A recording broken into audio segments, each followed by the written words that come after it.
BSI scene safe? It is. Sir, are you already okay? I got nothing. Call 911, get an AED. Checking for breathing and pulse simultaneously. The patient is unresponsive, apneic, and pulseless. Start CPR. So class, you're going nipple line. You're gonna make sure you do your depth and you get off their chest. So you're gonna go 1 and you're gonna go all the way to 30, 2 breaths, 30, 2 breaths, 30. The instructor's gonna make sure that you're doing it right. So I'm just going to pretend because I'm not on the floor. 29, 30, I'm gonna get my 2 breaths in. And until this instructor says what? 29, 30. The AED is here. Go ahead and continue CPR.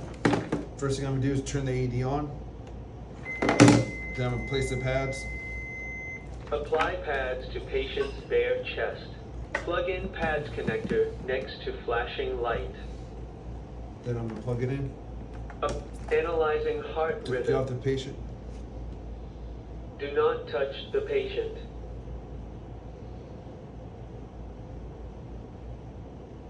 Shock advised. So 1, 2, 3, 4, 5, 6, 7, 8, 9, 10, 11, Stay clear 12, of patient. 15, 16, 17, 18, 19, Deliver 20. shock now. I'm clear, you're Press the clear, orange everybody's button. clear. Shocking. Shock delivered. Immediately CPR. 1, 2,